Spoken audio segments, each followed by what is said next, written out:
Indiana Fever entered their matchup against the Connecticut Sun, knowing this was more than just another game. It was a defining moment in a season filled with frustration.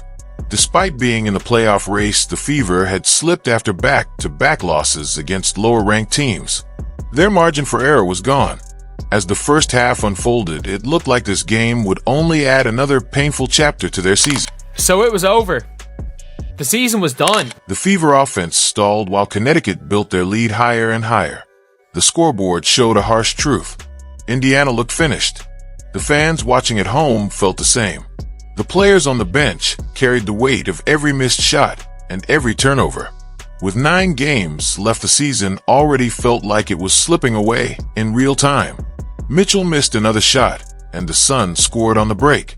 But basketball has a way of changing despair into drama. On this day, Kelsey Mitchell and the Fever delivered a comeback that will be remembered. Looking back in a month, this game might stand as the most important half of the Fever season. And for Caitlin Clark, it could mark a true turning point. This is what the greatest thing about sports is. You play to win the game. Hello? You play to win the game. You don't play to just play it. That's the great thing about sports. You play to win. And I don't care if you don't have any wins. You go play to win. The words of Herm Edwards have lived on for decades. You play to win the game. The message is simple but powerful. No excuses. No matter the score or the injuries, you keep playing to win. The Fever entered this game with every reason to finally surrender. Another injury struck when Sophie Cunningham went down in obvious pain. She remained on the floor before being helped off by trainers. She could not put full weight on her leg. The team was already without Caitlin Clark, Sydney Carlson, and Ari McDonald. Now Sophie Cunningham, one of their leaders and most reliable shooters, was sidelined. The timing was cruel, and frustration boiled over. It no longer felt like bad luck. It felt like a season cursed with one setback after another. We got Sophie's sister Lindsay and her mom Paula. At WNBA, maybe you should focus less on fining players for commenting on your poor officiating and more about hiring officials that are able to call a consistent game, protect your athletes. Pathetic. Praying for you, Sophie Cunningham. And Sophie's mother, Paula. Hartley is a disgruntled player having trouble everywhere she goes. She's playing mean and plays out of control. Her family spoke out in anger against the league. They criticized the poor officiating and the lack of protection for players who continued to suffer injuries. One of your starters goes down, one of your leaders goes down. And after that, it did feel like the morale of the team was down for the first half, and they went into halftime being down 20 points. And I thought, I was on live, you guys heard it from me, I was like, okay, this game's done. Like, they just can't get out of it. The morale of the team is done. Seeing Sophie go down, like, maybe this team just doesn't have any fight left in them. And I was actually ready to give them a pass as well. I was like, you know what? It's been a hard season. And at some point, you might just have to throw in the towel and be like, you know what? We will get after it next season. It is what it is. The Fever had already lost Clark Carlson and McDonald. Now Sophie Cunningham was gone as well. In a must-win game against the worst team in the league, Indiana quickly fell behind by 21 points. The offense looked lifeless. The defense was rattled. The bench showed no energy. Through the screen, fans could feel it. The Fever were ready to pack. Essentially, I thought, well, I wasted my day watching this game and going live for it. Then cue the end of the third quarter. The momentum shifted and the Fever started chipping away at this enormous lead that the Connecticut Sun had on them. For the majority of the game, I would say that the lead was around 15, 16 points, and they got it down to 8 points, and Kelsey Mitchell started heating up. It felt like the season was already over. 9 games remained, but hope had disappeared. Then everything began to change. Kelsey Mitchell started with a free throw, then a floater, then a three-pointer. Slowly, the energy shifted. The same shots that missed in the first half now found the net. At the 5-minute mark of the third quarter, the 21-point deficit was cut to 14. By the end of the quarter, it was down to 11. For the first time all night, the crowd came alive. Aaliyah Boston scored with strong post play. The Sun still led, but the door was cracked open and Mitchell was ready to blow it wide. As a matter of fact, this was the largest comeback in Indiana Fever franchise history. And it was funny because there were so many people cheering in Connecticut for the Indiana Fever when all this was happening. There was actually just so many Fever fans in Connecticut. As a matter of fact, when Marina Mabrey went on the court in the beginning of the game, they booed her. Imagine getting booed in your own arena. With the season on the line, Kelsey Mitchell turned unstoppable. She drilled a three, then attacked the rim for points at the line. Lexi Hull joined in by hitting a corner three that ended her long shooting slump at the perfect moment. The Fever bench stood to its feet as the crowd roared. Odyssey Sims played with fearless aggression, driving the lane and earning 9 free throws. Brianna Turner entered the game and gave pure defensive effort. She did not score, but finished with a +10 rating that spoke volumes about her impact. By the final minute of regulation, Mitchell had dragged Indiana back from the dead. The scoreboard read 84-84. The game was tied. Overtime belonged to the Fever. Mitchell scored a layup, then hit a three, and then another three. She was volcanic. The Sun suddenly looked rattled.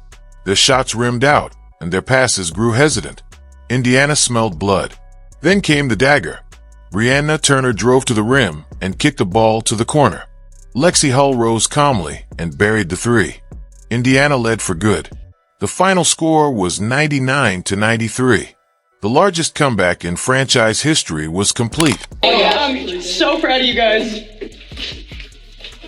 I know that sometimes it sounds like just a word when we talk about being resilient, but it's not, man. It's how we live. Yeah. It's how y'all live, and it's a tribute to you. It's a tribute to your connectedness, your togetherness, your toughness, your mindset. You never give up gritty attitudes. Like, that's what it takes. That's what it takes. And we will never be counted out. Because that is worth gold. That is worth gold. Kels, goddamn, baby. Put us on your back. Yes, the victory came against the worst team in the league, but the way Indiana achieved it made it unforgettable. They overcame another devastating injury and erased a 21-point deficit. The Fever fans who traveled were louder than the Sun's home crowd. This was more than a win. It was survival. It was belief. It was heart. Mitchell finished with 38 points, including 34 in the second half. It was a masterpiece. Lexi Hull delivered 8.7 rebounds and the clutch threes that ended her slump. Odyssey Sims attacked relentlessly and refused to let the season die. Brianna Turner gave a defensive performance that changed the game. Aaliyah Boston anchored the paint with 14 points and 13 rebounds. This was a true team effort that reminded everyone of what Indiana could be. To see Sophie Cunningham go down with injury amid all the other injuries that the Fever have suffered, it really felt like it was over. I mean, before the game, Stephanie White said she hopes Caitlin Clark is back at some point in the regular season. Then you see Sophie come down and you see them getting blown out by the Sun, and you kind of think, what's the point? Inside the locker room, the emotion overflowed. The players showed relief, pride, and belief. This game mattered more than any other this season. A loss would have been crushing. It would have been 3 straight defeats, including one to the worst team in the league. With a brutal schedule left and multiple games against Minnesota, the season would have been nearly finished.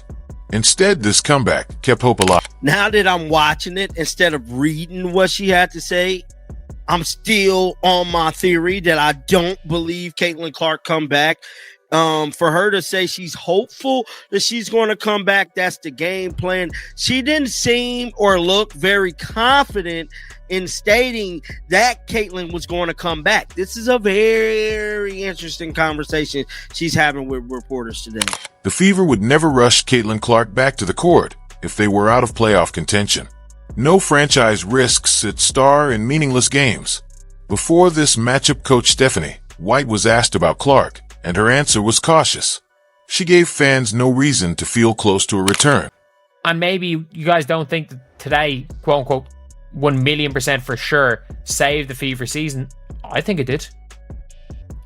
I think it was huge for the season. I think the Indiana Fever, unless the Sparks come back in this game, are probably going to make the playoffs.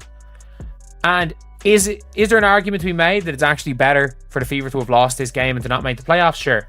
But you know what? As a sports fan, fuck losing. Fuck tanking. I want to see the Indiana Fever play in the playoffs because I think Caitlin Clark's going to be healthy for the playoffs. I think Caitlin Clark is going to be healthy for the playoffs. I think that spell, those last 3 games, where I don't think anyone's going to play in that last Lynx game unless it's needed. I think that Mystics and Sky game back to back, I think she's going to become, even if she's a little bit iffy, no matter what, if they're going to make the playoffs, I think she's coming back for those 2 games. And then with Caitlin Clark there, even a 75% Caitlin Clark. People are saying, oh, Caitlin Clark, she's going to get surgery in the offseason. People are like, oh, she needs surgery in the offseason. If she needs surgery in the offseason, go and play. Go and play in the playoffs. Because with Kelsey Mitchell, the way she can score, you have a puncher's chance. You always have a puncher's chance. Clark still is not practicing fully with the team. She will not be rushed into action. But now, thanks to this, when her return in the postseason remains possible. If she can resume full practices, soon she could rejoin the Fever when it matters most. This team has already proven it can compete with the best. They have beaten the Lynx, the Liberty, the Mercury, and the Dream. With a healthy Caitlin Clark, they reach another level. She has always thrived in big games and owned the biggest moments. This comeback kept that dream alive. The Fever, down 21, battered and injured, refused to quit. They fought. They believed. They won. Now everything feels possible again.